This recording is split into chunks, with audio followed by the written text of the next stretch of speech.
1995년 민간단체인 부부의 날 위원회가 건강한 부부와 행복한 가정은 밝고 희망찬 사회를 만드는 디딤돌이라는 표어를 내걸고 관련 행사를 개최하는 것에서 시작되었습니다.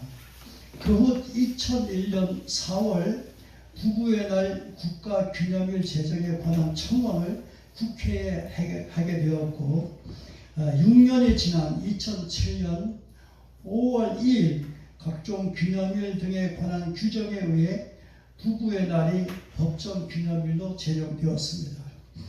부부의 날이 5월 21일로 정해진 까닭은 5월 가정의 달에 두 사람이 하나가 된다는 의미로 22일로 정했다고 합니다. 오늘이 25일이니까 지냈죠. 20일이 지났는데 그래서 5월 달에는 어린이 주, 어버이 주, 스승의 주 이렇게 많다 보니까 그 앞에 땡기지 못하고 뒤로 밀려서 네 번째 주일로 부부주일로 지키게 되었습니다. 부부는 가정의 근본이며 가정의 시작입니다. 부부를 통해서 인류는 퍼지며 존재합니다. 많은 사람을 만나지만은 한 남자가 한 여자를 만나 부부가 되는 것은 기적이며 신비입니다. 하나님이 짝지어 주셨기 때문에 그렇습니다. 그래서 사람이 나누지 못한다고 하셨고 혼인을 귀히 여기라고 말씀하셨습니다. 혼인을 귀히 여겨야 할 이유는 하나님이 이혼을 미워하시기 때문입니다. 말라기 2장 16절에 보면 하나님이 이혼을 미워하신다고 말씀했습니다. 그럼에도 우리나라 이혼율은 세계 2위로 45%에 달하며 저출산율은 세계 1위라고 하니 참으로 안타까운 일이 아닐 수 없습니다. 이런 현상은 심각한 상태라고 할 수 있습니다. 우리나라가 2050년만 지나면은 인구가 이제 줄어드는 현상이 나타나다고 합니다. 출생하는 자가 적고 그래서 인구가 줄어든다고 하는데 이건 심각한 일이죠. 왜 이런 현상이 일어나나 하면은 그것은 혼인을 귀히 여기지 않기 때문이라고 합니다. 석양 경연에 보면 바다로 나갈 때는 한 번 기도하라, 전쟁터에 나갈 때는 2번 기도하라, 결혼할 때는 3번 기도하라는 말이 있습니다. 결혼은 험난한 항해보다 죽음을 넘나드는 전쟁터보다 더 신중하게 생각해야 한다는 교훈적 말씀입니다. 눈에 콩깍지가 끼어서 결혼하지만 결혼하고 나면 콩깍지가 벗겨지고 상대방의 약점이 드러나게 됩니다. 사람 누구나 약점과 장점이 있습니다. 때문에 부부는 서로 약점을 보완하고 장점을 살려서 잘 맞춰가며 살아갈 때에 행복한 가정이 되는 것입니다. 이 아내의 도리를 보면은 본문 22절에 보면 말씀했죠. 아내들이여 자기 남편에게 복종하기를 주께 하듯 하라. 창세기 3장 16절에 보면은 너는 남편을 원하고 남편은 너를 다스릴 것이냐 그런 말씀이 있습니다. 여기서 다스림과 복종의 의미는 남편이 원하는 것을 거부하지 말고 해주라는 것입니다. 그러면 남편이 원하는 것이 무엇인가를 살펴봐야 되겠지요. 첫째, 남자는 인정받기를 원합니다. 인정이란 곧 자존심을 말하는 것인데요. 하나님은 남자를 창조하시고 만물을 다스리는 권세를 주셨습니다. 창세기 2장 19절로 23절에 보면은 아담이 모든 생물의 이름을 지어 주었는데 그것은 다스림의 권위를 의미합니다. 그래서 남자는 모든 것이 자기 아래에 있을 때 행복합니다. 회사 다니는 남자들이 그 회사를 그만두고 창업하려고 하는 심리가 바로 여기서 비롯된 것입니다. 이혼의 가장 큰 이유는 이런 남자의 권위를 여자에 의해서 상실되는 데 있다고 합니다. 둘째, 남자는 시달림을 못 견딘다고 합니다.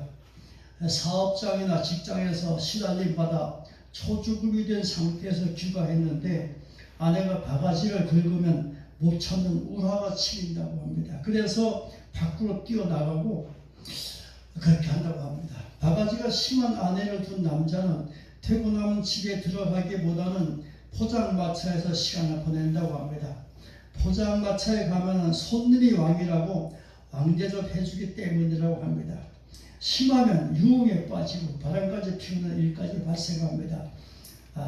이것은 왕이 되고 싶은 남자의 욕구가 무시당할 때 그런 현상이 나타난다고 합니다. 셋째, 남자는 기가 죽으면 빨리 죽는다고 합니다. 남자는 무시당하고 시달림을 당하면 그걸 스트레스로 쌓여서 병이 생기고 빨리 죽는다고 합니다.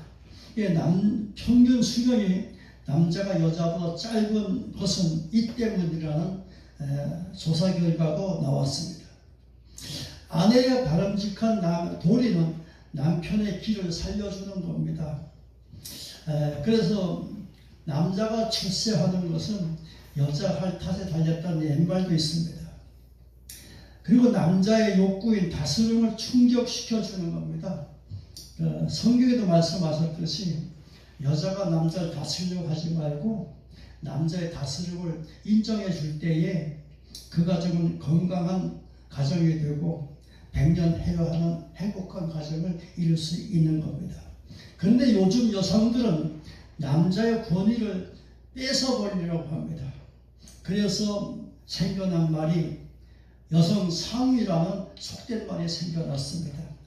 결혼을 해도 이것 때문에 이혼하고 이것 때문에 독신으로 살아가는 남자들이 많이 늘어나고 한다는 얘기가 있습니다. 여성 상위라는 말의 기원은 1969년 신상옥 감독에 의해 제작된 여성 상위 시대라는 영화가 그 원인이 되었고, 약 16년 뒤인 1985년에 미국의 리사 고틀리브 감독에 의해 개봉된 10대 코미디 영화 여성 상위 시대에서 비롯되었다고 합니다. 여성 상위라는 말은 성경적으로 볼 때 잘못된 발상이며, 성경은 남녀는 어디까지 평등해야 된다는 것이 성경적 견해입니다.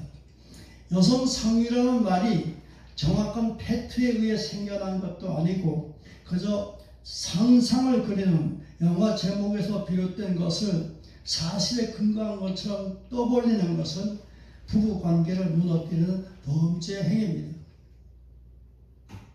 그래서 요즘도 여사 상위 시대라는 말이 돌고 있는데 이걸 우리가 사용하면 안 되는 겁니다.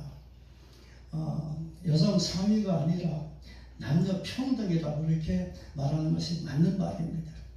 근데 요즘엔 여성 상위라는 말 때문에 여자분들이 더 우쭐해지고 상위의 역할을 한다는 그런 조직이 일어나는 것을 우리가 볼 때 그건 참 잘못된 것이라 생각하고, 이게 부부의 관계를 깨뜨리고 가정을 깨뜨리는 그런 시발점이 된다는 사실을 깨달아야 되는 겁니다. 두 번째로 부부의 남편의 도리입니다. 본문 25절에 보면 봉독을 안 했습니다. 본문의 25절에 보면은 남편들아 아내의 사랑하기를 그리스도께서 교회를 사랑하시고 그 교회를 위하여 자신을 주신같이 하라 그래 말씀하셨는데, 여기서 아내의 사랑이란 자신을 주신같이 해서 답을 얻을 수가 있습니다. 즉 아내가 원하는 것을 남편이 내 몸이 원하는 것처럼 해주라는 겁니다. 그러면 아내가 원하는 것이 무엇입니까? 첫째, 여자는 말하기를 좋아한다고 합니다. 창세기 3장 1절에 6절에 보면은 여자가 잘못한 것으로 나와 있는데, 이것을 여자의 잘못으로만 치부하기에는 문제가 있다고 보여집니다. 하와가 이렇게 된 것은 아담이 제 도리를 다하지 못했기 때문입니다. 창세기 2장 18절에 보면은 사람이 독처하는 것이 좋지 못하니 내가 그를 위하여 돕는 배필을 지기라는 말씀이 있습니다. 여기서 독처는 혼자 있으니 쓸쓸해 보여 말동무가 필요하다는 뜻입니다. 그런데 아담이 하와의 좋은 말동무 역할을 못했기 때문에 하와가 말동무를 찾아 밖으로 나돌다가 뱀을 만나 미혹에 빠진 것입니다. 여자는 말하기를 좋아해서 말이 청산 유수입니다. 말을 많이 하니 말장안이 대단합니다. 그래서 남자가 여자와 말싸움을 하면은 남자가 당해내지 못하고 폭행이 나오는 것입니다. 여자는 하루 3만 마디를 말하고 남자는 1만 마디를 말한다고 합니다. 그러니 여자가 말하기를 얼마나 좋아하는지 알 수가 있습니다. 여자는 하루에 3만 마디를 해야 직성이 풀린다고 합니다. 그러므로 남자는 여자가 원하는 대화를 해줘야 합니다. 여자는 이것을 못하면 하와처럼 밖으로 대화 상대를 찾아 면들게 되는 겁니다. 남자가 대화해 주지 아니하니 요즘 여자들은 친구에게 전화해서 대화로 1시간씩 수다를 보는 것입니다. 결혼 초기에는 둘만의 시간을 가지고 많은 대화를 합니다. 이것을 빗대어 깨가 쏟아진다고 말하는 겁니다. 그러니까 결혼 초기에는 두 부부가 금실 좋다고 하고 서로 이렇게 깨가 쏟아진다는 것은 서로 대화를 자주 하기 때문에 그렇습니다. 그러나 이것이 1년, 2년이 지나면 이 관계가 깨지고 극복하지 못하면 이혼하는 일까지 벌어진다고 합니다. 부부가 서로 해야 할 도리를 다할 때 행복한 가정이 되는 겁니다. 두 번째로 여자는 꾸미기를 좋아합니다. 화장을 하고 머리 헤어스타일을 바꾸고 옷 맵시를 내는 것은 자기를 예쁘게 보이려는 행동입니다. 여자들은 예쁘게 보이는 그 부분에 칭찬을 받을 때에 기쁨이 충만해진다고 합니다.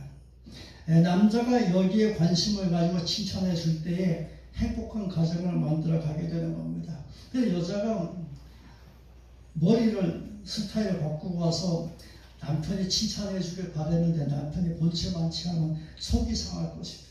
그리고 예쁜 옷을 일부러 맞춰 입었는데 그 옷 입은 것에 대해서 한마디 칭찬해주면 좋은데 그것도 본체 많지 않으면 얼마나 속상하겠습니까? 그래서 여자분들은 자기가 그렇게 꾸미고 하는 모든 것들이 남자에게 이뻐 보이려고 하는 것인데 이 부분에 대해서 남자들이 칭찬해주면 여자는 기뻐하고 또 부부 관계가 원만해지는 것입니다. 그런데 남자들 그걸 모른다는 거죠. 저도 그렇습니다.